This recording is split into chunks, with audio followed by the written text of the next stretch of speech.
everybody, welcome back to the Makisode YouTube channel. Happy New Year. This is our first video for the year. We haven't posted any video this year yet, but yes, we're going to make this first one very worth your while. So we started this year with a back to work series, for entrepreneurs and entrepreneurs, and we have been doling out really beautiful pieces up on our Instagram handle. So if you're not yet a member of our Instagram family, you should go up there. It's at Makisode. So today we want to show us how we made this wrap blouse. You can call it a wrap top, you can call it a wrap blouse, you can, it's a corporate blouse. It can also be used casually depending on how you pair it. It can also be used for occasions. Imagine wearing this to as a wedding guest. Look at all the lacy feel. So we gave this one a lacy feel so that it is toned. I don't know whether to say toned up or toned down. And then up here is a block pastel. So essentially we worked this with the square, or we'll call it a round square yoke, right, where you have this is the front panel, right, and then this is the shoulder panel, and then this is the back panel. Before I go any further, are you new to our channel? You should totally subscribe. All of last year we posted brand new videos every week, free tutorial videos on how we made one of our bespoke pieces. You should totally subscribe and turn on your notifications so that you can be alerted when we post these videos. This year we promise the same, and trust me, we're coming back better. So you're going to be having more, let's say we can put in a little bit more details, and then there's going to be a lot more bespoke. It's not going to be anything like what we posted last year. So get ready for it. So this blouse was worked in 4 parts, right? And we started right here at the yoke.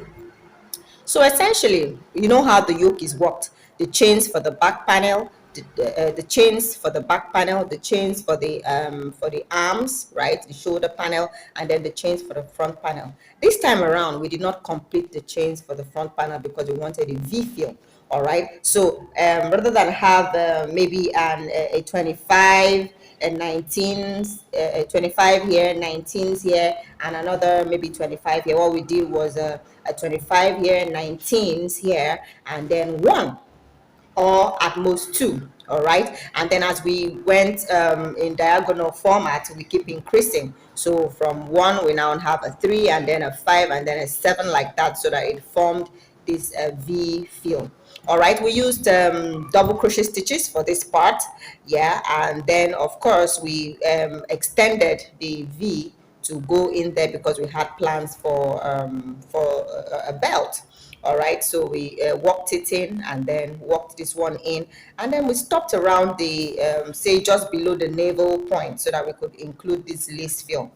Now for your lace, you can pick any pattern of lace you want. However, note the multiples of the stitches used. For example, for this particular lace that we used here, it had the patterns come in multiples of 12. So you have this post here, and then you have this design. All of it all together comes to a total number of 12 stitches. So that means you're going to have 12 multiples of 12. Your stitches have to be in multiples of 12 all around so that you can pull this off, right? And maybe a little extra of 6, so to ensure that you end with a post. All right, or you can add yours, right? So essentially you have to have decided what lace pattern you are going to use, right? And then ensure that the last row of your double crochet part ends in that number of stitches. So after we worked this part, right, we now worked the lace part to the length that we wanted. We wanted it to just stop just above the hip of this individual, and so of the owner of the stock, and so that is what we did. Right after that, the same thing, we applied the same lace pattern to the sleeves, right, noting again the number of stitches required. We ensured that we stayed true to that. However, the measurement of the individual's biceps is what you're going to be using here, so you're going to have to note that as well while working. So right after that, what we did next was to edge. We edged everything around all the way with using single crochet stitches. We did that for 2 rows. We did that all the way even up to the base, and then we now worked the belt. The belt was worked with single crochet stitches. Note, at this point, look at, there is a hole right there. While we were working the double crochet part of it, yeah, we created room. We made room here so that the belt that is coming from this part can have this space to go in, because we wanted it to wrap all around the body and then be tied somewhere here on the left side of the individual wearing it. All right, so we created this hole before we worked our very last row. So that's what happened here. That's how we could have this hole in here. All right, so the lace on the right side, I mean the belt on the right side, will not be as long. It will just be short enough to drape down at equal length with the one that you're going to be wrapping around the body. This is the one that really has to be long, because it's going to start from somewhere 3/4 of the front of the body all around the back, like here, like so, yeah, and then now droop long enough to create a bow if you want to tie a bow. So we worked the belt third, and then here we infuse this thing. What this thing is essentially a button loop, but a very long button loop. And why is that? It is that long because it is supposed to form the top part of the front panel. See, like that. So we had to make it a very long one. So what we did was that we chained on its own. We created chains of about I can't remember what this number of chains were, but let's say we created about 30 to 40 chains, right? And then we single crocheted into each of them around, and then at the midpoint, the middle point, we now created two single crochets each into three of them there to create this curved look. And then when we were done, we attached the loop to one part such that the button here can be looped.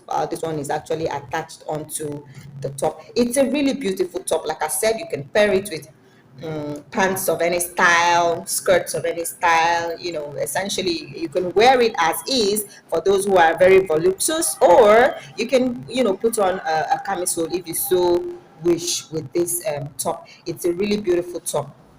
So let me know if there's a part of this you didn't quite get in the comments, and then we would see how we can do to explain it better to you via more detailed lessons, which we're going to be doing. It's going to be a one-on-one.